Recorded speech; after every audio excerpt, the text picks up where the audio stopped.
یہ کیا یا نہیں؟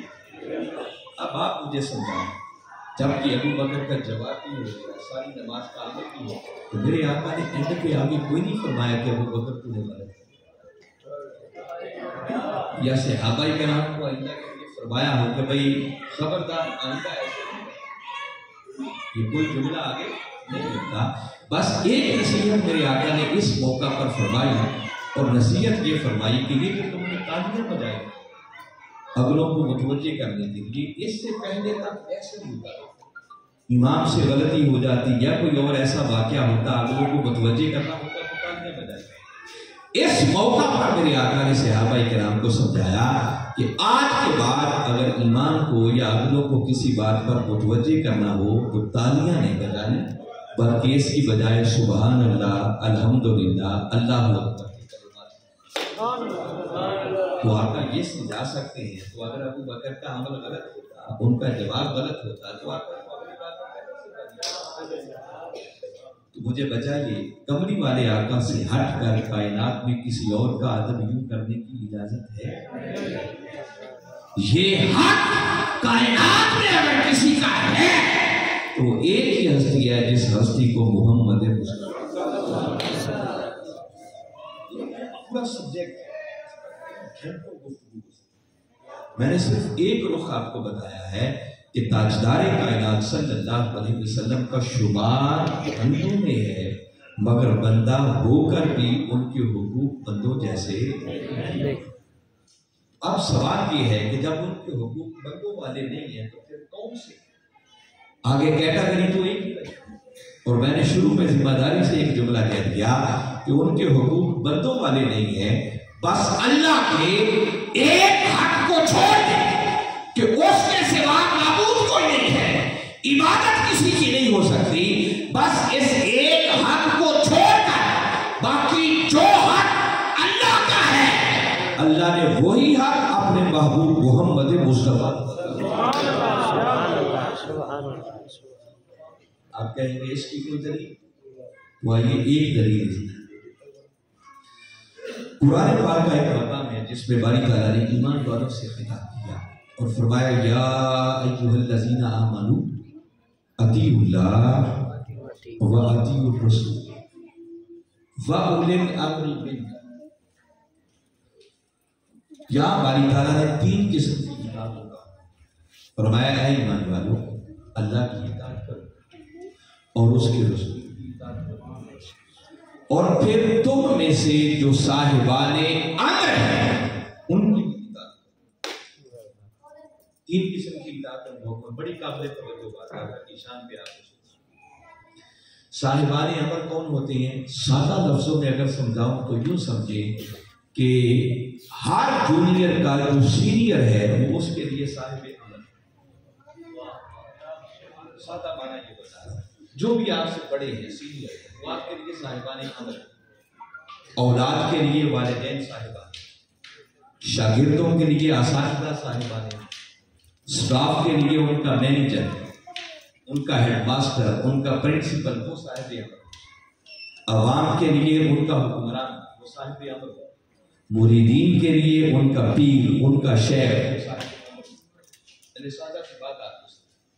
اب تین اطاعتوں کا باری تعالیٰ نے حکم دیا. فرمایا اے ایمان والو، اللہ کی اطاعت کرو، اس کے رسول کی اطاعت کرو، اور تم میں سے جو صاحبان امر ہیں ان کی اطاعت.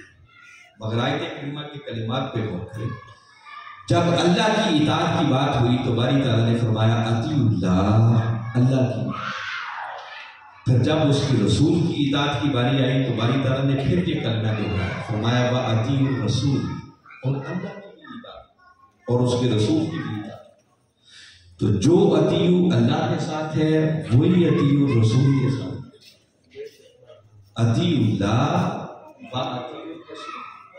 مگر جب تیسرے طبقے کی بات آئی، تیسری بار باری تعالیٰ نے اطیعوا کا لفظ ریپیٹ نہیں.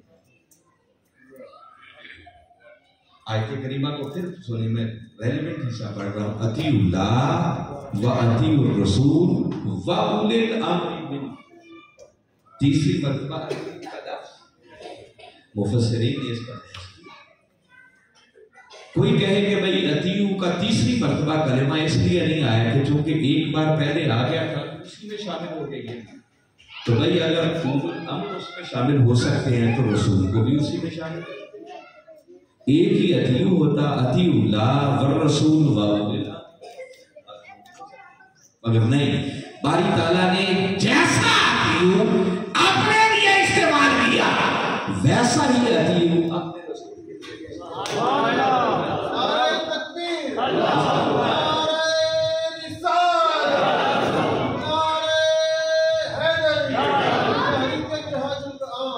اللہ اپنے اور اپنے رسول کے ساتھ ایک جیسا لفظ اتیو استعمال کر کے بتانا یہ چاہتا ہے کہ لوگوں جیسی اطاعت اللہ کی ہے ویسی اطاعت اس کے رسول محمد،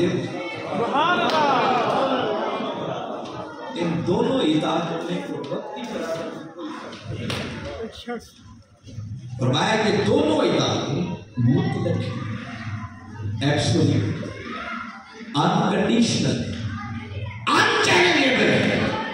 جیسے اللہ کا کوئی حکم آ جائے تو کوئی اف اور بٹ کی گنجائش نہیں بچتی، اللہ جب جس لمحے جو حکم دے دے بس آنکھیں بند کر کے اس کے سامنے سرے تصدیق، سرے بھی انحراف کی کوئی گنجائش کہ بندہ روک کے سوچے کہ عقل مانتی بھی ہے یا نہیں، فرمایا تمہاری عقل مانے یا نہ مانے اللہ کا حکم ہے بس اللہ کا حکم۔ تو جیسی اطاعت اللہ کی ہے نا کہ اللہ کا حکم آ جائے تو روک کے سوچنے کی بھی اجازت، بس ایسی ہی اطاعت اس کے رسول کی ہے کہ جب جس لمحے جو حکم اللہ کا رسول دے دے، جس نے ایک لمحے کے لیے روک کر سوچا نا کہ ذرا سوچ لوں یہ بات ہے یا نہیں، بس ایسا سوچنے کی دیر ہے وہ بدبخت اپنے ایمان سے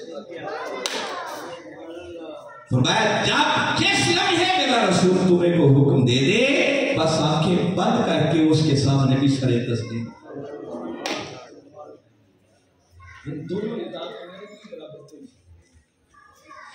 اور تیسری جو اطاعت فرمائی کہ جو صاحبان امر ہیں ان کی بھی اطاعت کرو، ان کے ساتھ اتیو کا لفظ دہرایا کیوں نہیں؟ نہ دہرانے کی وجہ یہ بھی ہے کہ باری تعالیٰ بتا رہے ہیں کہ پہلی دو اطاعتیں وہ انچیلنجیبل انکنڈیشنل ایبسولوٹ مطلق ہے، مگر تیسرے طبقے کی اطاعت وہ مطلق نہیں ہے، وہ انکنڈیشنل نہیں ہے، وہ انچیلنجیبل نہیں ہے، وہ ایبسولوٹ نہیں ہے، اس کو چیلنج کیا جا سکتا ہے۔ فرمایا اللہ اور اس کے رسول کو چھوڑ کر کائنات کے اندر جو کوئی جو حکم تمہیں دے اگر وہ اللہ اور اس کے رسول کے احکامات کے تابع ہے تو اس کی اطاعت ہوگی، اگر اس سے ہٹ کر کوئی حکم ہے تو بڑے سے تمہارا پیر و مرشد ہی کوئی نہیں اس کو اٹھا کے۔ تو تیسرے طبقے کی اطاعت انکنڈیشنل نہیں ہے، چیلنجیبل ہے، اس کو چیلنج کیا جا سکتا ہے، اس کو دیکھا جائے گا وہ اللہ اور اس کے رسول کے تابع ہے تو اس کی اطاعت ضروری، اور اگر اللہ اور اس کے رسول کے تابع نہیں ہے تو بڑے سے کوئی بھی ہو اس کی اطاعت کرنا ثواب نہیں ہوگا، ثواب نہیں ہوتا ہے۔ اب میں جسٹ ایک مثال دے دیتا کہ کمری والے آقا صلی اللہ علیہ وسلم جب جس لمحے جو حکم دیتا بالعموم آپ لوگوں کے ذہنوں میں ہوگا کہ یہ جو کچھ چیزیں حلال ہیں کچھ حرام ہیں یہ اللہ کے کرنے سے، اس میں کوئی شک نہیں ہے کہ اللہ جسے حلال کہہ دے وہ حلال، جسے حرام کہہ دے وہ حرام، ایسے ہی۔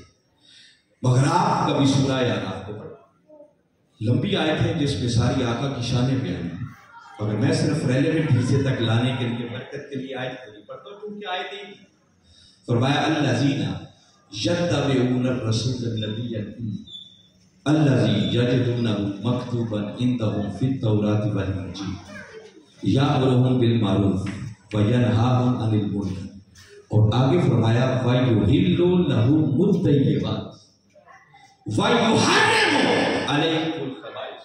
فرمایا یہ رسول وہ ہے کہ جو پاک چیزوں کو ان کے لیے حلال کرتا ہے، کیا کرتا ہے؟ پاک چیزوں کو ان کے لیے حلال حلال کرتا ہے اور ناپاک چیزوں کو ان پر حرام کرتا ہے۔ کون کرتا ہے؟ اللہ نہیں، کون؟ رسول کرتا ہے۔ جس کا مطلب باری تعالیٰ نے اپنے محبوب کی شان میں یہ کلمات وارد کر کے بتا دیا کہ لوگوں جس طرح حلال اور حرام خدا کے کرنے سے ہوتا ہے، اسی طرح کملی والے آقا جس شے کو حلال کہتے ہیں وہ حلال ہو جائے گی، جسے حرام کہتے ہیں یہ شان کائنات میں اگر حاصل ہے تو صرف ایک ہی ہستی ہے، جس ہستی کا نام محمد مصطفیٰ۔ اللہ کے حلال اور حرام کی تو سمجھ ہے۔ دیکھیے میں نے کہا تھا کہ جب تیسرا طبقہ آ جائے گا نا صاحبان امر کا، ان کا جو حکم بھی ہوگا نا اس کی اطاعت کرنے سے پہلے اس کو پرکھا جائے گا، اس کو دیکھا جائے گا کہ یہ اللہ اور اس کے رسول کے احکامات کے مطابق ہے یا نہیں۔ اگر کہیں ٹکراؤ آئے گا تو بھلے سے کوئی بھی ہو اس کو رد کر دیا جائے گا، پھینک دیا جائے گا، مگر کملی والے آقا اس سے مستثنی۔ اب قرآن پاک کہتا ہے کہ ہر مردار یہ حرام ہے، جس کو آپ ذبح نہ کر سکیں اور وہ چیز مر گئی۔ کس کا حکم ہے؟ اللہ نے ہر مردار کو حرام کیا، مگر قربان جائیں کملی والے آقا۔ میرے آقا نے فرمایا بجا، اللہ نے فرمایا ہر مردار حرام ہے، مگر میں محمد مصطفیٰ مچھلی کو تمہارے لیے حلال کرتا ہوں۔ ابھی میاں عبد الحمید صاحب نے ہمیں بڑی شاندار مچھلی آئی، تو وہ جو مچھلی ہم نے کھائی ہے اس کو ذبح کر دیا، وہ کیسے حلال؟ وہ کملی والے آقا کے کرنے سے۔ ان کے حکم کو یہ نہیں دیکھا جائے گا کہ اللہ نے بھی کیا ہے یا نہیں، بس جس وقت جب کملی والے آقا کی زبان اقدس سے جو نکل گیا بس آنکھیں بند کر کے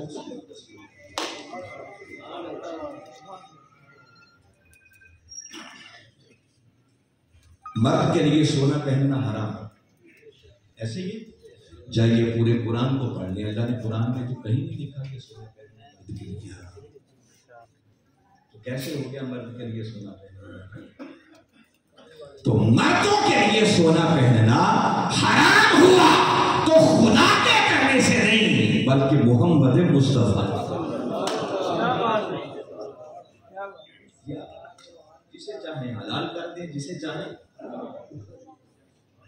ایک حکم جاری کیا مردوں کے لیے سونا پہننا حرام ہو گیا، مگر قربان جائیں ہجرت کی رات جب میرے آقا سیدنا صدیق اکبر رضی اللہ تعالیٰ عنہ کے ساتھ جا رہے تو کافروں نے پیچھے اعلان کر دیا تھا کہ معاذ اللہ جو ان کو گرفتار کر کے لائے گا اس کو بڑا انعام دے دے، لوگ آپ کی تلاش کریں۔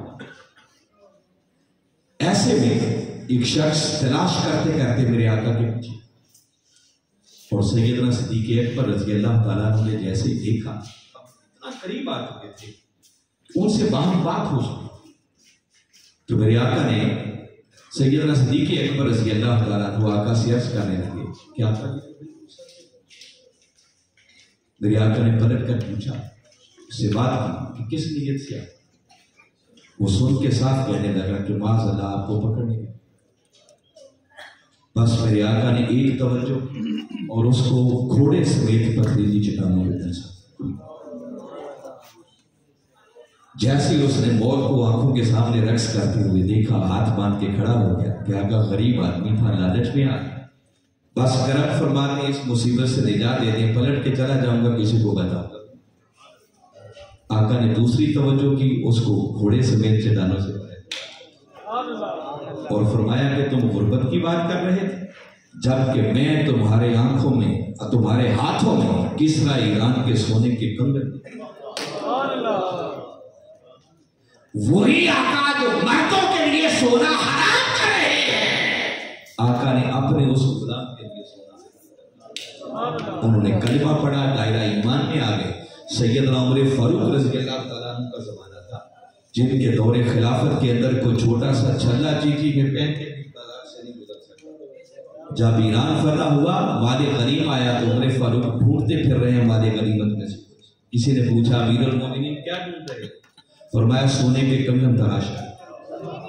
میرے آقا کی زبان اقدس سے نکلا تھا، آج بعد غنیمت آیا ہے، سونے کے کنگن ضرور آئے ہوں گے، چاہتا ہوں کہ آج خود جس کے لیے آقا نے فرمایا تھا اپنے ہاتھوں سے اسے سونے کے کنگن پہنا، جس کے لیے چاہے حلال کر دیں، جس کے لیے بس جب جس لمحے جو فرما دے اس کے سامنے صدقہ کر دیں۔ حج کی فرضیت کا حکم آیا، میرے آقا نے صحابہ کرام کو بتایا کہ بھئی اللہ نے حج تمہارے فرض کر دی۔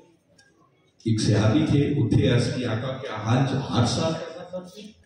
میرے آقا نے چہرہ پھیر دیا، وہ پلٹ کے پھر روم کے سامنے آیا، میرے آقا نے پھر چہرہ پھیر دیا، تیسری مرتبہ وہ پھر ہمت کر کے سامنے آیا کہ آقا کیا ہر سال حج کرنا فرض ہے؟ جب تیسری مرتبہ بھی اس نے پوچھا تو میرے آقا تھوڑے ناراض اور فرمایا کہ جتنی بات بتا دوں بس اتنا نہیں، زیادہ سوال نہ کیا کرو۔ فرمایا لو قلت نعم لوجب، فرمایا پوچھنے والے اگر میری زبان سے تیرے سوال کے جواب میں ہاں نکل جاتا تو تمہارے لیے ہر سال ہی حج کرنا فرض ہے۔ تو میں یہ بنیادی بات بتانا چاہتا تھا کہ تاجدار کائنات صلی اللہ علیہ وسلم کا شمار بندوں میں ہے، مگر بندہ ہو کر بھی ان کے حقوق بندوں جیسے وہ حقوق کون سے ہیں؟ حقوق اللہ کا، بس اللہ کا ایک حق چھوڑ دو کہ اس کے سوا عبادت کسی کے نہیں ہے، معبود نہیں، باقی جو حق اللہ کا ہے اللہ نے وہی حق اپنے محبوب محمد مصطفیٰ صلی اللہ علیہ وسلم۔ ابن تیمیہ انہوں نے اپنی کتاب الصارم المسلول کے اندر بتایا فقط اقامہ اللہ مقام نفسہ فی امرہ و بیانہ و اخبارہ فلا یجوز ان یفرق بین اللہ والرسول فی شیء من ذلک۔ علامہ ابن تیمیہ کہتے ہیں کہ اللہ نے چار چیزوں کے اندر، امر میں، نہی میں، بیان میں، اخبار میں، فرمایا اپنے رسول کو خود اپنے مقام پر لہذا ان امور کے اندر جائز ہی نہیں ہے کہ اللہ اور اس کے رسول کے درمیان کوئی فرق۔ ابن تیمیہ کو بالعموم کسی اور گھڑے کا بندہ سمجھا جاتا ہے اور گروپ کا سمجھا جاتا ہے، وہ ایک الگ غلط فہمی ہے، کچھ چیزیں ڈفرنس، مگر بہت ساری چیزیں ایسی ان پر تھوک۔ میں ان کی بات بتا رہا ہوں کہ اللہ نے امر میں، نہی میں، بیان میں، اخبار میں خود رسول کو اپنے مقام پر لایا، لہذا جائز ہی نہیں ہے کہ ان امور کے اندر کوئی اللہ اور اس کے رسول کے درمیان۔ خیر یہ ایک پہلا حصہ آپ کی نشست کا تھا جس پر میں اس موضوع سے ریلیٹڈ ہی بات کر رہا ہوں، بس تھوڑا میں نے چاہا کہ آقا کی شان ہے تو اس پر تو میں نے بتایا کہ سب سے پہلا حق اللہ کا ہے اور اللہ کے بعد پھر حق اس کے رسول محمد مصطفیٰ صلی اللہ علیہ وسلم۔ اللہ اور اس کے رسول کو چھوڑ انسان کے لیے اس کے بعد سب سے پہلا حق اس بندے کے والدین کا ہے۔ اس کا ہے ویسے تو آپ قرآن پاک کو پڑھیں، کئی مقامات آپ کو مل جائیں گے کہ باری تعالیٰ نے اپنی توحید کی بات کی، اپنے معبود ہونے کی بات کی، اور اس کے متصل بعد باری تعالیٰ نے والدین کے ساتھ احسان کرنے کا۔ سورہ بقرہ کو پڑھیں، آیت نمبر 83 ہے، فرمایا وَإِذْ أَخَذْنَا مِيثَاقَ بَنِي إِسْرَائِيلَ لَا تَعْبُدُونَ إِلَّا اللَّهَ وَبِالْوَالِدَيْنِ۔ فرمایا یاد کرو جب ہم نے بنی اسرائیل سے یہ پختہ وعدہ لیا تھا کہ اللہ کے سوا کسی کی عبادت نہیں ہوگی اور والدین کے ساتھ احسان۔ اللہ نے اپنی عبادت کی، توحید کی بات کی ہے اور متصل بات اس کے والدین کے ساتھ احسان۔ سورہ نساء کو پڑھیں، فرمایا وَاعْبُدُوا اللَّهَ وَلَا تُشْرِكُوا بِهِ شَيْئًا وَبِالْوَالِدَيْنِ إِحْسَانًا۔ فرمایا اللہ کی عبادت کرو، اس کے ساتھ کسی کو شریک نہیں ٹھہرانا اور والدین کے ساتھ احسان کرنا۔ تو اللہ نے اپنی معبود ہونے کی بات کی اور متصل بات والدین کے ساتھ احسان کرنا۔ سورہ بنی اسرائیل کو پڑھیں، آیت نمبر 23 ہے، فرمایا وَقَضَىٰ رَبُّكَ أَلَّا تَعْبُدُوا إِلَّا إِيَّاهُ وَبِالْوَالِدَيْنِ إِحْسَانًا۔ اللہ نے قطعی طور پر یہ فیصلہ کر دیا ہے کہ اس کے سوا کسی کی عبادت نہیں ہوگی، اور والدین کے ساتھ احسان کیا۔ تو بس اللہ کی بات آ گئی تو اللہ اور اس کے رسول کو جدا نہیں کرنا، بس اللہ آ گیا تو اللہ کے ساتھ اللہ اور اس کے رسول کے بعد جو پہلا حق بندے کے لیے ہے وہ بندے کے والدین۔ اور آج آپ کو ایک دلچسپ بات بتا رہا ہوں، یاد رکھیں قرآن پاک کے اندر باری تعالیٰ نے قریبی رشتہ داروں کا حق ادا کرنے پر بڑا زور دیا۔ اور آج آپ کو ایک بڑی لطیف بات قرآن پاک میں بتا رہا ہوں، سورہ روم قرآن پاک کا 30واں سورہ ہے اور اس کی آیت نمبر ہے 38۔ باری تعالیٰ نے اس مقام پر ارشاد فرمایا فآتی ذی القربی حقہ والمسکین وابن السبیل، 3 قسم کے حقوق ادا کرنے کا فرمایا سب سے پہلے نمبر پر اپنے قریبی رشتہ داروں کا حق ادا۔ بولیے کن کا؟ فآتی ذی القربی حقہ، قریبی رشتہ داروں کا، والمسکین پھر مسکینوں کا، وابن السبیل پھر مسافر یعنی مہمان کا، اور 3 قسم کے حقوق ادا کرنے کا حکم دے کر آگے باری تعالیٰ نے فرمایا رالی کا خیر، فرمایا یاد رکھو یہ 3 کام بڑے خیر کے۔ اب ذرا ایک لمحے کے لیے سوچیں کہ ان کاموں کے اندر کتنی کی خیر ہوگی کہ جن کاموں کے اندر خیر کا ذکر وہ خدا ہو کے کر رہا۔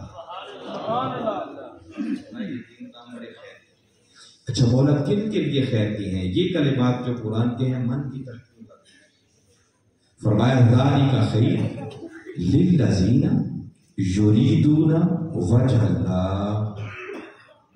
3 لفظ ہیں، میں تینوں کا معنی بالکل آپ کے من میں اتارنا چاہتا ہوں۔ وجہ، اس کا معنی ہوتا ہے چہرہ۔ بولیے کیا معنی ہے؟ چہرہ۔ جب آپ نے کہا وجہ اللہ تو کیا معنی بنا؟ بولیے اللہ کا چہرہ۔ تیسرا لفظ اس سے پہلے ہے یریدون، یہ ارادے سے باری تعالیٰ فرما رہے ہیں یریدون وجہ اللہ، فرمایا وہ جو ارادہ کرتے ہیں، وہ جو تمنا کرتے ہیں، وہ جو خواہش رکھتے ہیں کہ کبھی وہ سہانا لمحہ آ جائے کہ وہ مولا اپنے حسن مطلق سے پردہ اٹھا کر کبھی اپنی ایک جھلک ادا، فرمایا جو میرے مکھڑے کے طلبگار جو میری ملاقات اور وصال چاہتے ہیں تو فرمایا سن لو میں اپنے حسن کی جھلک فقط ان کو عطا کرتا ہوں جو پہلے نمبر پر اپنے قریبی رشتہ داروں کا اور مجھے اتنا بتا دیں کہ اگر مولا پردے اٹھا کر کسی بندے کے سامنے ذرا سوچیں اس سے آگے بھی کوئی ڈگری پاس کرنے والی بچی آگے بندہ کہاں جا رہا ہے، اور وہ بتا رہا ہے کہ یہ مقام میں ان کو عطا کرتا ہوں جو سب سے پہلے نمبر پر قریبی رشتہ داروں کا عطا کرتے ہیں۔ اور قصور والوں سن لو والدین کا شمار قریبی رشتہ داروں میں نہیں ہے۔ کی بات بتا یہ غلط فہمی آج دور کر لیں، والد کوئی تمہارے رشتہ دار نہیں، والدین کو کبھی رشتہ داروں میں شمار نہیں کرنا۔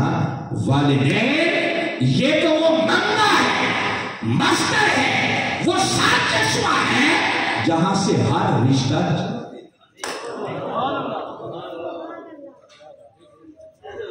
والدین کا حق قریبی رشتہ داروں سے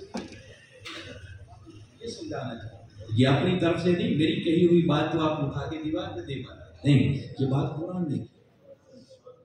والدین تمہارے رشتہ دار نہیں ہے، والدین تو وہ سرچشمہ ہے جہاں سے ہر رشتہ چلتا ہے۔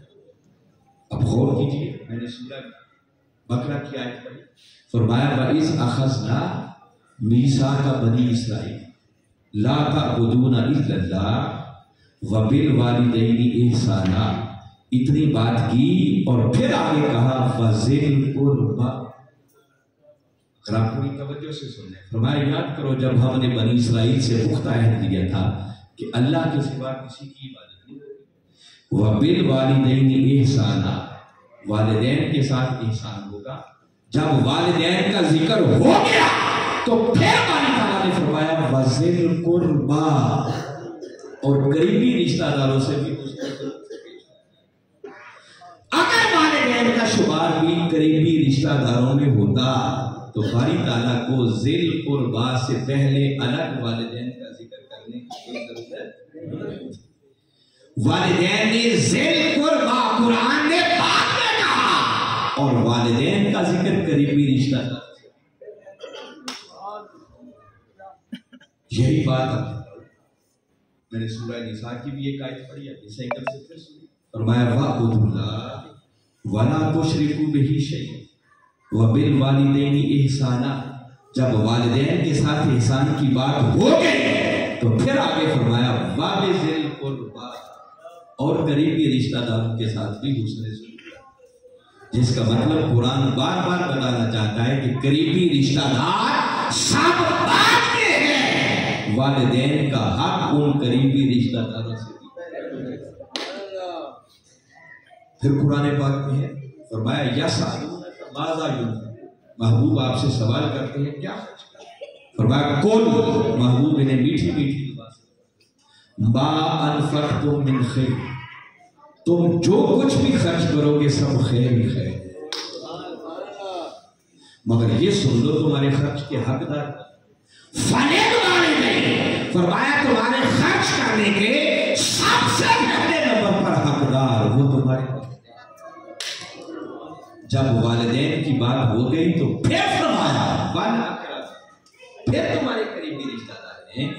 اگر والدین کا شمار بھی قریبی رشتہ داروں میں ہوگا تو باری تعالیٰ کا ان کو الگ سے ذکر کرنے کی کوئی ضرورت نہیں۔ اس لیے میں نے کہا نوٹ کر لیں کہ والدین تمہارے رشتہ دار نہیں، والدین تو وہ اصل مصدر ہیں، منبع ہیں، سرچشمہ ہے جہاں سے ہر آپ کبھی اپنے رشتوں پر غور کریں نا، رشتے بنتے کیسے؟ ایک والدہ ہے اور ایک والد کے بھائی ہوں گے تو یا چچا بنیں گے یا تائی بنیں گے، والد کا والد ہوگا تو دادا بن جائے گا، اس کا والد اوپر چلتے جائیں تو پردادا بنتا جائے گا۔ تو رشتے شروع کہاں سے ہوئے؟ والد سے۔ پھر آگے آپ کے چچے تائی ہیں تو ان کے جو بچے ہوں گے وہ آپ کے کزنز بنتے چلے جائیں، پھر والد کی بہنیں ہوں گی وہ آپ کی پھوپھیاں بن جائیں، ان کے بچے ہوں گے وہ الگ کزن آپ کے بنتے چلے جائیں۔ یہ بھی ایسے رشتوں کا ایک سلسلہ ہے۔ پھر ماں کی طرف آ جائیں، ماں کے بھائی ہوں گے تو آپ کے ماں بن جائیں، بہنیں ہوں گی آپ کی خالائیں بن جائیں گی، ان کے بچے ہوں گے وہ سارے آپ کے کزن بنتے چلے جائیں، ماں کی ماں ہوں گی وہ نانی بن جائے گی، والد ہوگا وہ نانا بن جائے گا۔ تو سارے رشتے وہ تو پیدا ہی ماں اور باپ سے۔ اس لیے میں بتا رہا ہوں کہ والدین تمہارے رشتہ دار نہیں ہیں، والدین تو وہ سرچشمہ ہے جہاں سے ہر رشتہ۔ تو والدین کا حق اللہ اور اس کے رسول کے بعد بندے کے لیے سب سے ضروری جس کا حق ادا کرنا ہے وہ بندے کے بعد۔ اب میں صرف ایک آیت کریمہ پر تھوڑی سی روشنی ڈالتا ہوں، وقت خاصا زیادہ ہو رہا ہے اور میں امید کرتا ہوں کہ انشاءاللہ آج وہ سنیں گے تو آپ کے ایمان پر ایک بہار۔ میں گفتگو کے لیے صرف ایک آیت کریمہ اور ایک مقام منتخب کیا ہے، وہ سورہ بنی اسرائیل 17واں سورہ ہے، اس کی آیت نمبر 23، 24 اور 25 تین آیات کو پڑھیے گا۔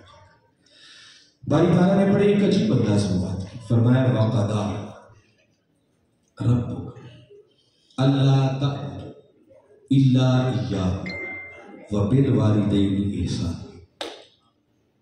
قضا یہ بڑا خاص لفظ ہے، اس کا معنی ہے کہ اللہ نے قطعی طور پر فیصلہ کر دیا۔ یہ لفظ قرآن میں بار بار استعمال نہیں، یہیں سے قاضی کا لفظ ہے، یہیں سے یہ قضا کا لفظ ہے۔ اس کا معنی یہ ہے کہ ایسا فیصلہ جس میں نظر ثانی کی بھی کوئی گنجائش نہیں، اسے کہتے ہیں قضا۔ وَقَضَىٰ رَبُّكَ، فرمایا بندے تیرے رب نے قطعی طور پر فیصلہ کیا فیصلہ کیا ہے؟ اللہ تعبدوا الا ایہ، فرمایا ایک تو اس نے فیصلہ یہ کر دیا ہے کہ اس کے سوا کسی کی عبادت نہیں، اور ساتھ دوسرا فیصلہ فرمایا دوسرا فیصلہ یہ کیا ہے وَبِالْوَالِدَيْنِ إِحْسَانًا، کہ والدین کے ساتھ احسان۔ فرمایا یہ دو فیصلے اللہ نے ایسے کر کہ ان میں نظر ثانی کی بھی کوئی گنجائش، اللہ کے سوا کسی کی عبادت نہیں، اور والدین کے ساتھ احسان سے کم درجے کی نیکی گوارا نہیں۔ والدین کے ساتھ کیا ہوگا؟ بولیے، اب سنیں، آپ کو سمجھ آئے گی۔ قرآن نے احسان کا لفظ استعمال ہے، ایک ہوتا ہے عدل اور ایک ہوتا ہے احسان۔ آپ کو سادہ سی معنی بتاتا ہوں تاکہ جلدی بات سمجھ آئے۔ اگر کسی کو اس کے حق کے برابر دیا جائے، جتنا کسی کا حق بنتا اگر اس کے حق کے برابر دیں تو اسے کہتے ہیں عدل۔ اور عدل احسان میں تب بدلتا ہے جب کسی کو اس کے حق سے بات سمجھ آ رہی ہے؟ عدل ہے کسی کو اس کے حق کے برابر دے، اور احسان تب بنتا ہے جب کسی کو اس کے حق سے۔ اور باری تعالیٰ نے جتنی بار لفظ استعمال کیا ہے، والدین کے ساتھ عدل کا حکم نہیں دیا، والدین کے ساتھ احسان۔ ذرا آنکھیں بند کر کے ایک لمحے کے لیے سوچیں کہ والدین اولاد کے لیے جو کچھ کرتے ہیں، کوئی ہے جو کہے کہ میں نے والدین کا حق ادا کر سکتا ہے؟ تو حق ادا۔ ایک شخص تھا، اس نے گرمیوں کے موسم میں تپتے ہوئے پتھر، اور اتنے تپتے ہوئے پتھر کہ اگر گوشت ان پر ڈالا جاتا، ایسے پتھروں پر اپنی والدہ کو کندھوں پر سوار کر کے سفر کیا، اور پھر اللہ کے گھر کا طواف۔ جب طواف کروا لیا تو قبلی والے آقا صلی اللہ علیہ وسلم کی خدمت پہ حاضر ہو کر عرض کرنے لگا کہ آقا، کیا میں نے اپنی والدہ کا حق ادا کیا؟ میرے آقا نے سنا تو سن کر فرمایا کہ حق ادا کرنے کی بات کرنے والے، تیری والدہ نے جب تجھے جنم دیا تھا نا، تو اس وقت جو تکلیف کے جھٹکے محسوس کیے تھے، ان جھٹکوں میں سے کسی ایک جھٹکے کا بھی حق ادا ہو جائے تو بڑی بات ہے۔ تو میں کہنا یہ چاہ رہا ہوں کہ والدین اولاد کے لیے جو کچھ کرتے ہیں نا، اولاد ساری زندگی الٹا لٹک کر بھی والدین کی خدمت کرے تو وہ تو عدل بھی نہیں بنتا، جی جائے گی۔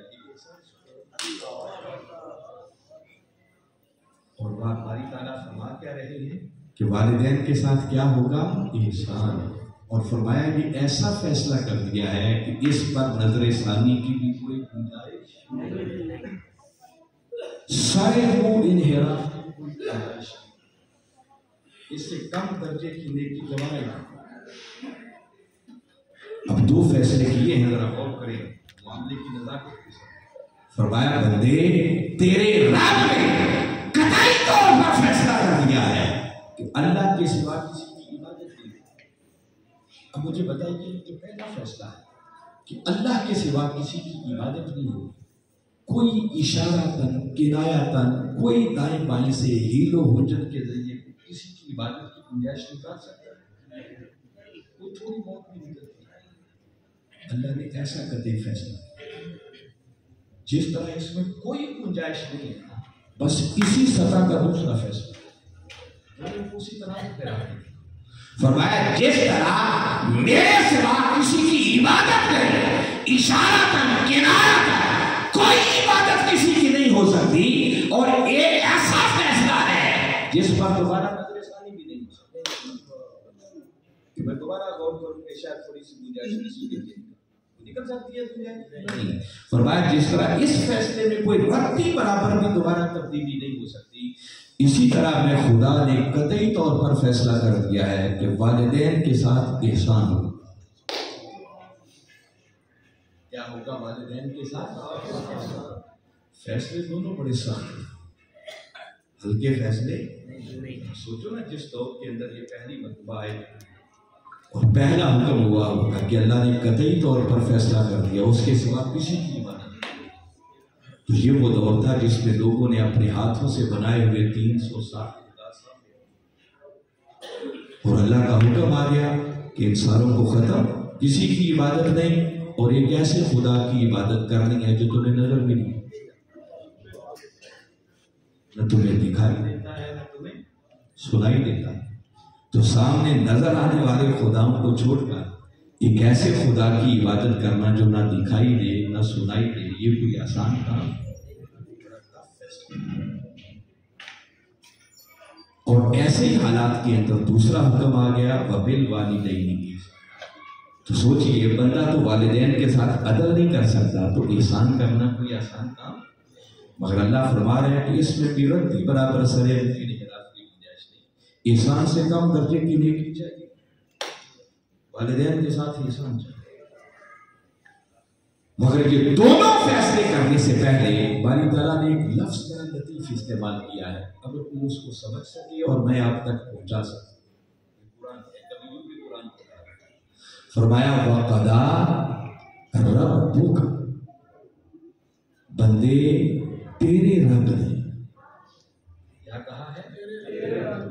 تیرے رب نے قطعی طور پر فیصلہ کیا، یہ جو کہا نا تیرے رب نے، بس تیرے رب نے کہہ کر اس نے اگلے فیصلوں کو پہنچ ہمارے بندے ان کو مشکل نہ سمجھ، اپنے لیے سخت نہ سمجھنا، یہ سوچنا کہ یہ فیصلے کیے کس نے ہیں، یہ کیے اس نے ہیں جو رب تیرا رب ہے، تو جب وہ رب تیرا ہے تو اس کو ہر فیصلے کے اندر فائدہ بھی تیرا ہے، تجھے سمجھ آئے یا نہ آئے بس اس پر نگاہ رکھنا کہ چونکہ میں رب تیرا ہوں تو جو فیصلہ بھی کر رہا ہوں تیرے بھلے کے لیے۔ بھائی جب اس بات پر غور کرو گے تو آگے فیصلوں کی سختی کو محسوس کی۔ اچھا بولا یہ والدین کے ساتھ احسان کی بات کر رہا ہے، کچھ سمجھ بھی تو آئے احسان ہوتا کیا ہے؟ فرمایا میں تھوڑا سمجھاتا ہوں، پہلے قرآن کی روشنی میں سمجھتے ہیں اللہ احسان کسے کرتا ہے، یہ تو میں نے سادہ سی ڈیفینیشن بتائی، ساتھ ہی آگے وہ کہتا ہے اما یبلغن عندک الکبر احدہما او کلاہما فلا تقل لهما اف ولا تنہرهما وقل لهما قولا کریما۔ یہ باری تعالیٰ نے خود بتایا ایک احسان تھا، اب غور سے سنیں باری تعالیٰ نے کس مقام پہ ڈالا۔ فرمایا بندے سمجھنا چاہتا ہے کہ والدین کے احسان ساتھ احسان کیسے، تو فرمایا سن لے اگر اپنے والدین میں سے دونوں کو یا دونوں میں سے کسی ایک کو اگر تو بڑھاپے کی عمر میں ساتھ شرط لگائی ہے بڑھاپے کی، اما یبلغن عندک الکبر، اگر بڑھاپے کی عمر میں احدہما دونوں میں سے ایک ہو او کلاہما یا دونوں ہو، تو فرمایا احسان یہ ہے فلا تقل لهما اف، تو فرمایا خبردار ان کے کسی عمل پر تیری زبان سے کبھی اف تک بھی نہیں نکلنا چاہیے۔ یہ تو ہے جو ڈائریکٹ قرآن کے لفظوں کا معنی ہے۔ اب آپ کو سمجھاتا ہوں جو اس پر مفسرین نے لکھا ہے اس کی شرح، باری تعالیٰ نے شرط لگائی ہے کہ والدین میں سے دونوں کو یا کسی ایک کو اگر بڑھاپے کی عمر میں، دیکھو نا جب والدین بوڑھے ہوتے پھر وہ بیمار ہوتا ہے، وہ فالج زدہ ہوتا ہے، کوئی بستر مائل ہوتا ہے، نہ وہ اٹھ سکتا ہے، نہ وہ بیٹھ سکتا ہے، نہ وہ کھا سکتا ہے، نہ وہ پی سکتا ہے، نہ وہ رفع حاجت کے لیے جا سکتا ہے، نہ وہ کپڑے صاف کر سکتا ہے، نہ وہ کپڑے بدل سکتا ہے، نہ اپنی صفائی کر سکتا ہے۔ فرمایا بندے ایسے حالات میں بڑھاپے کی عمر میں جب تجھے ان کو واش روم لے کے جانا پڑے پھر ان کو صاف کرنا پڑے گا، تو ایسے حالات میں نہ چاہتے ہوئے بھی بندے کو گھن آتی ہے، اور بے ساختہ بندے کی زبان سے اس کی کیفیت سے ایسا جملہ نکلتا ہے کہ مفسرین نے آگے لفظ لکھا ہے اس کا معنی، وہ کہتا ہے جب ایسی کوئی کیفیت ہو نا تو بندے کو نفرت سے ہوتی ہے، گھن آتی ہے۔ فرمایا بندے ایسے حالات کے اندر جب تیرے والدین اس کیفیت کو پہنچ جائے اور تجھے یہاں تک بھی لے کے جانا پڑے تو خبردار یہ کرتے ہوئے کبھی تیری زبان سے بھی نہیں، یہ ہے ڈیمانڈ کرتا ہے، میں خبردار کبھی اف تک بھی تیری زبان سے۔ بعض مفسرین نے لکھا ہے کہ اس کا معنی یہ ہے کہ کبھی اپنے والدین کے قریب اپنا کپڑا بھی نہ جھاڑو کہ اس کی گردن نہ ہو۔ اور ذرا سوچیں ہم کیا کریں، ہم نے قرآن کو یہ پڑھ کے نہیں دیکھا، آگے فرمایا ولا تنہرہما، خبردار کبھی ان کو چھیڑنا نہیں۔ تو جو خدا اف تک کہنے کی اجازت نہیں دیتا، وہ کیسے اجازت دے گا کہ تم کو سخت لفظ خبردار سخت لفظ ان کو نہیں کہنا، کسی بات پر ناراض نہیں ہونا، ان کو چھڑکنا۔ اور پھر آگے فرمایا وَقُلْ لَهُمَا قَوْلًا كَرِيمًا، جب بھی تمہاری زبان کھلے تو تمہاری زبان سے ایسا لفظ، ایسا جملہ نکلنا چاہیے جس سے والدین کی تکریم چلے، والدین کی عزت نمائے، ایسا جملہ۔ مفسرین نے لکھا خبردار کبھی والدین کو نام نہیں کر بلانا بھی ہے۔ دیکھیں نا، استاذ کو نام لے کے بلائیں تو ادب ہے یا بے ادبی؟ کو پیر و مرشد کو نام لے کے بلاتا ہے، ادب ہے یا بے ادبی؟ جس طرح یہ بے ادبی ہے، فرمایا خبردار کبھی والدین کو نام لے کے نہیں۔ کبھی یہ ادب سیکھنا ہو تو خدا ان چیزوں کا پابند نہیں ہے، وہ حاجت مند نہیں ہے، وہ بے نیاز ہے، مگر بندوں کو سکھانے کے لیے دیکھیں پورے قرآن پاک کو پڑھ لیں، اس نے کسی ایک مقام پر بھی اپنے محبوب کو یا محمد کہہ کے نہیں بلایا۔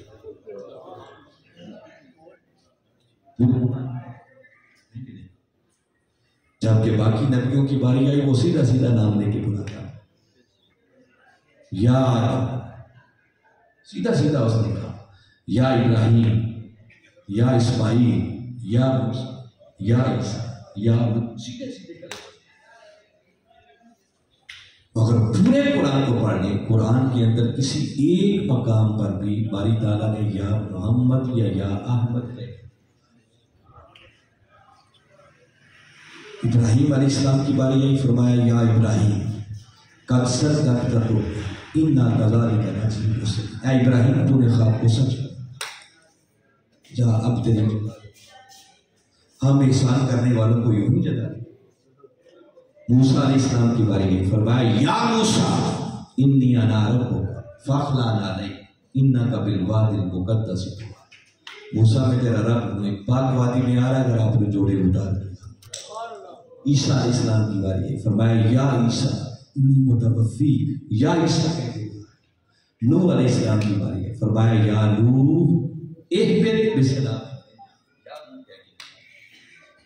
اور غرض جس نبی کو بلانے کی ضرورت پڑی، زکریا علیہ السلام کو بلایا، فرمایا یا زکریا انا نبشرک بغلام اسمہ یحییٰ، یا زکریا کہتے ہیں۔ یحییٰ علیہ السلام کی باری آئی، فرمایا یا یحییٰ خذ الکتاب بقوہ، جس نبی کو بلایا اللہ نے سیدھا سیدھا نام لے کے بلایا۔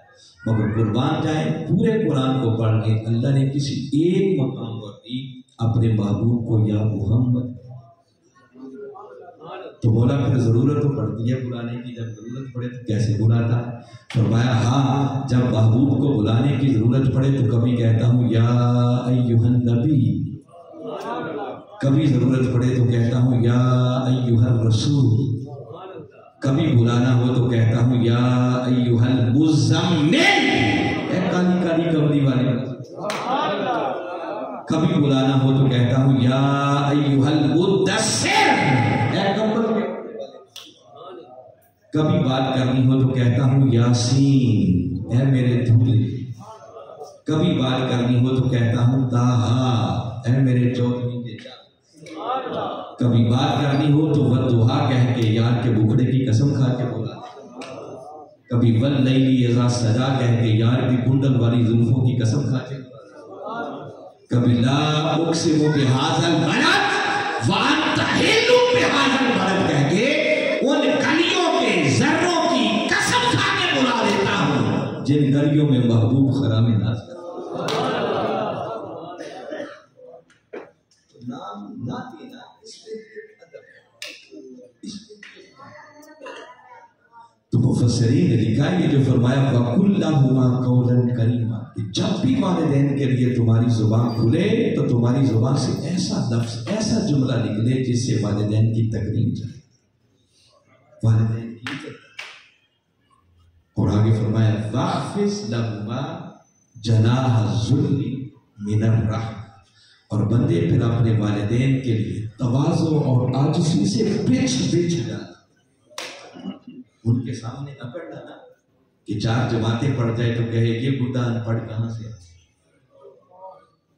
فرمایا کہ جن پلکیوں پر بھی چلا جائے اپنے والدین کے قدموں سے اٹھنے والی گندگی ایسی تیرے والدین کے لیے میں کبھی ان کے سامنے نہیں کرنا. ہمیشہ سراپا تواضع بنے رہنا, سراپا انتظار بنے رہنا. ان کے سامنے پچ جانا, عاجزی انتظاری کرتا ہے. مولا کیا پھر یہ سارا کچھ احسان بن جائے گا؟ اور میں بندے احسان اتنا کرنے سے بھی احسان نہیں ہو سکتا. میں بتا رہا ہوں کہ ذرا والدین جو کرتے ہیں ذرا سوچے کہ اس تفصیلات میں نہیں جاتا. میں نے ایک جملہ کہہ دیا ہے کہ بندہ ساری زندگی بھی الٹا لٹک کے والدین کی خدمت کرے نا تو والدین کا حق ادا, تو جب حق نہیں ادا کر سکتا تو احسان کو اللہ تعالیٰ نے کچھ چیزیں بتائیں جو پیش آئیں. اس سے اندازہ کرنے کے مولا کیا چاہتا ہے کہ والدین سے کیسے پیش آیا جائے. اور ایک احسان سمجھانے کے لیے باری تعالیٰ نے ایک بات بتائی. فرمایا بندے ساری زندگی یوں سراپا ادب بنے رہنا اور اینڈ پر پھر میری بارگاہ میں ہاتھ اٹھا کر دعا وقل رب ارحمہما کما ربیانی صغیرا. فرمایا پھر میری بارگاہ میں دعا کرنا کہ مولا میں تو جو کر سکتا تھا وہ تو یہی تھا, وہ تو عدل بھی نہیں بنا, احسان تو بڑی دور کی بات ہے. اب تیری بارگاہ میں دعا کرتا ہوں کہ مولا تو میرے والدین پر رحم فرما جس طرح انہوں نے بچپن میں مجھ پر.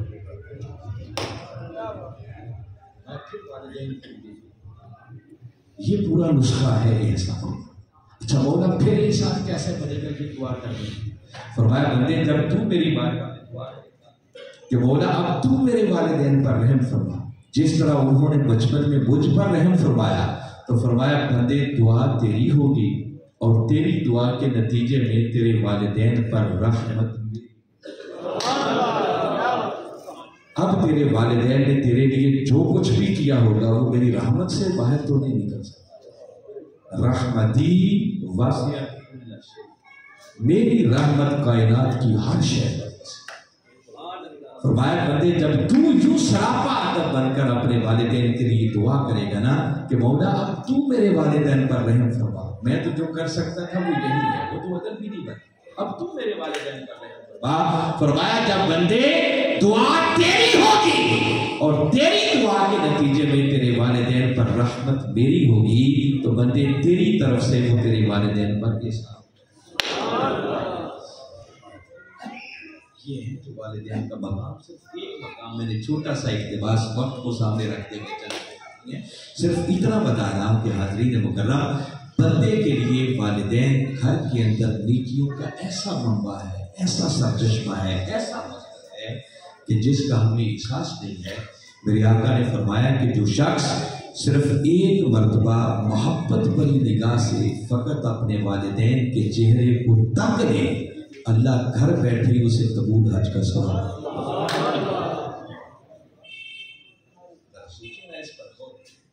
یہ آقا کا فرمان ہے, شک کرے بندے کا ایمان نہیں چلتا. حج مشقت کا نام ہے, حج کوئی آسان عمل نہیں, اور آج کل 8-10 لاکھ روپیہ لگتا ہے حج کا. پھر کوئی مہینے 1.5 مہینے کی چھٹی چاہیے. آپ ابھی تو بڑا آسان ہو گیا حج کا. اور سوچیں جب لوگ پیدل جاتے تھے اور گاڑی سفر کرتے, آج بھی مہینہ تو کم از کم بھی لگ جاتا ہے. مہینے کی چھٹیاں, پھر 8-10 لاکھ روپیہ لگائیں, پھر آپ سفر کر کے جائیں, پھر وہاں مشقت اٹھائیں, کبھی خانہ کعبہ کا طواف کرو, کبھی صفا مروہ کے درمیان دوڑو, کبھی مینا میں جاؤ, کبھی مزدلفہ میں جاؤ, کبھی عرفات میں جاؤ, پھر کبھی شیطانوں کو کنکریاں مارو, کبھی احرام باندھو, کیا کیا کچھ. اور سارا کچھ کر کے بھی بندہ یقین سے نہیں کہہ سکتا کہ اس کا حج قبول ہوا. معلوم نہیں ہے تو کبھی پتہ نہیں رہتا. جو پیسے خرچ کیے معلوم نہیں حلال کے تھے یا حرام. اس مولا کی مرضی ہے قبول کرے نہ کرے.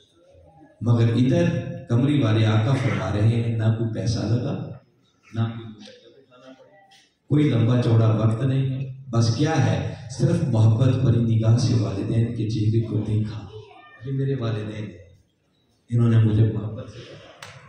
فرمایا جس نے محبت بری نگاہ سے تک لیا اللہ گھر بیٹھے ہی ایسے حج کا ثواب ادا کرے گا جس کی قبولیت میں شک نہیں۔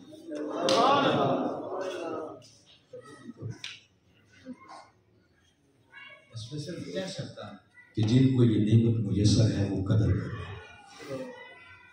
اس کا احساس اس وقت ہوتا ہے جب یہ نعمت چھن جاتی ہے۔ قدر والدین کی خدمت سے بڑھ کر بخشش کا کوئی ذریعہ۔ جو بندہ والدین کی خدمت کرتا ہے اور اس کے والدین اس سے خوش ہو جائیں، اس کے صدقے مولا اس بندے کے رزق میں برکت ڈالتا ہے، رزق کی نہیں بندے کی عمر میں برکت ڈالتا ہے۔ جو چاہتا ہے نا میری تنگی ختم، میرے رزق میں فراخی ہو جائے، اللہ میری عمر کو لمبا کر دے، اللہ مجھے حادثات سے بچا دے، ان ساری چیزوں کا ایک ہی حل ہے کہ والدین کی خدمت گزارے۔ میں نچوڑ دے رہا ہوں آپ کے فرامین کا نچوڑ اپنی طرف سے بنتے ہیں۔ یہ 100 باتوں کی ایک ہی بات ہے، یہ اللہ نے بہت بڑا ایک نسخہ، اتنا بڑا منبع اور سرچشمہ ہے جس کا ہمیں اندازہ نہیں۔ تو والدین کی قدر کو، اور جن کے والدین چلے گئے ہیں پریشانی کی ضرورت ہے، ٹھیک ہے جانے والی چیز تھی اللہ نے دے دی، لیکن اب آپ کا فرض یہ بنتا ہے کہ اپنے والدین کے جو دوست ہیں، اپنی والدہ کی جو سہیلیاں ہیں، ان کے ساتھ اچھے برتاؤ سے پیش آئیں۔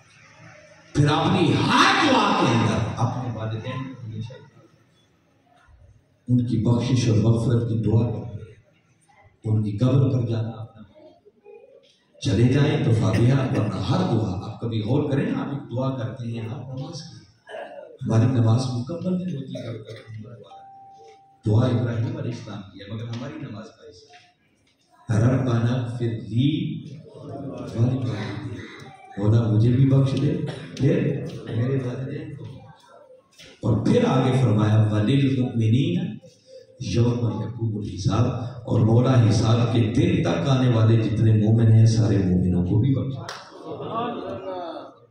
اب ذرا ترتیب پہ غور کریں نا، اگر والدین مومن ہیں تو دیکھیے ان کا الگ سے ذکر کرنے کی ضرورت ہی نہیں تھی، جب مومنین کا ذکر آ گیا تو ان کے اندر ہی آ جانا چاہیے۔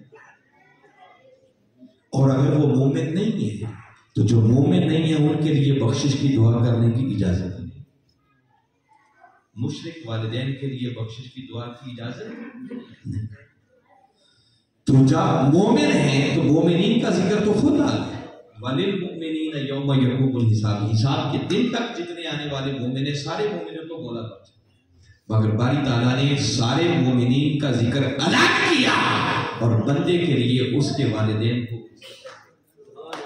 فرمایا سارا جہان باق ہے مگر بندے سب سے پہلے تیری دعا کا مرکز و محور تیرے والدین، حتیٰ کہ میں آخری بات کر رہا ہوں، والدین کی ادب کا یہاں تک حکم ہے کہ اگر کسی کے والدین مشرک وہ اللہ سے ہٹ کر کسی کی عبادت کریں اور وہ والدین اپنی اولاد سے کہیں، بیٹے سے کہیں کہ ہم بت خانے میں جا کر بتوں کی عبادت کرنا چاہتے ہیں، ہمیں چھوڑ کے آئیں، تو حکم ہے نہیں چھوڑ کے آئیں۔ یہ اب نافرمانی آ گئی اللہ اور اس کے رسول، جو میں بتا رہا تھا نا کہ تیسرے درجے کی اطاعت صاحبانی عمل میں آ گیا۔ اب دیکھا جائے گا کہ یہ جو کام کرنے جا رہے ہیں یہ اللہ اور اس کے رسول کے احکامات کے تابع ہے نہیں، اللہ کے سوا کسی کی عبادت اب ان کی بات نہیں مانی جائے گی، مگر اگر وہی مشرک والدین خود بت خانے میں چلے جائیں، بتوں کی عبادت کر لیں، پوجا کر لیں اور فارغ ہونے کے بعد اولاد کو میسج بھیجیں کہ ہمیں واپس گھر لے جائیں، تو حکم ہے بت خانے سے